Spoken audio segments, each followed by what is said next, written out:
Hi everybody, it's been a busy few weeks.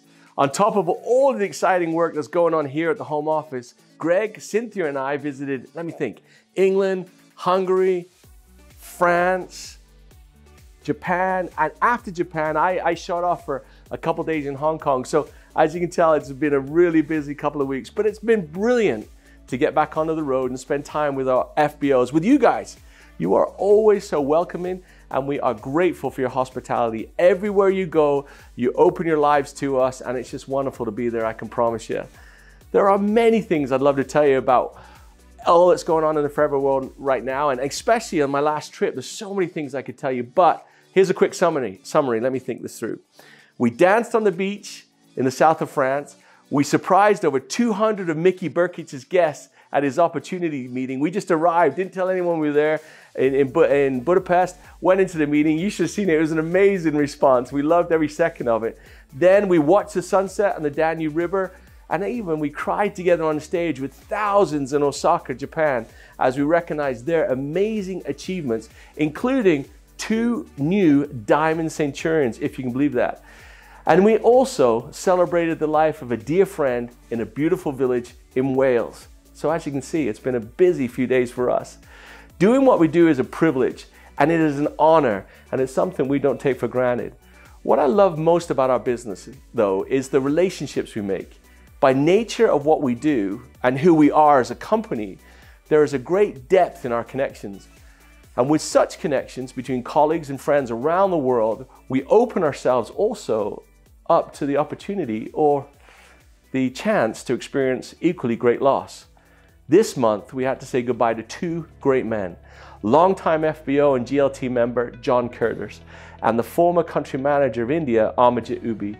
Both dedicated their lives to helping Forever grow over the years. And they each left a legacy of kindness, success, and learning.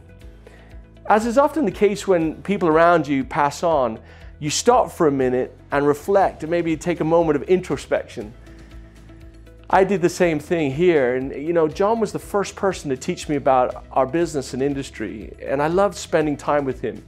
He had a way of making you feel optimistic and confident, smarter and a little lighter. John taught me, a young lad from Liverpool, more than he will ever know, and he guided my steps so patiently, without judgment, during my first clumsy years in this business. Amarjit was a pioneer for India. He had a warm heart and a sense of humor that could get him through the most difficult of situations.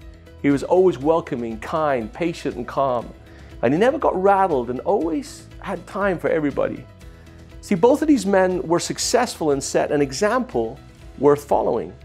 So what was their secret to success? Well, let me first off say, and I don't think I'm qualified to answer that question in full, but as I reflected on what I learned from them, I did discover a common thread. Despite achieving their success very differently, there was a similarity about their success. They both led by example.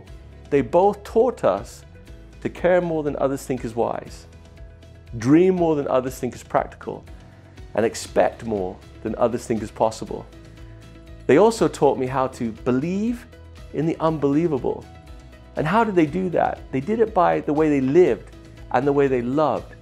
And their example fundamentally changed me. All great leaders inspire people to see more in themselves and in others. And this is exactly what John and Amarjit both did, time and time again. Over the years, I've observed that great leaders are also kind, polite, and interested in the lives of those around them. They're not dismissive or rude. Rex was like that, and especially when no one was watching. And Greg is the same way. Leaders like this ask questions. They show gratitude and humility even when circumstances go awry. They stay calm, composed, and solution-focused. So when life and sometimes death throws itself at us, when we have more questions than answers, let's not become contentious. Let's find a solution, overcome, and rebuild. Just like John and Amarjit and all those great leaders around you. Let's pull one another up the next hill, drown out the distractions, and race down the other side to meet the next challenge. This is the thrill and the heart of true leadership. It's not the micro moments of celebration. Leadership is found in the face of difficulty, in the late nights of listening, and in leaning into the winds of change when everyone is looking. Have fun. We love you all.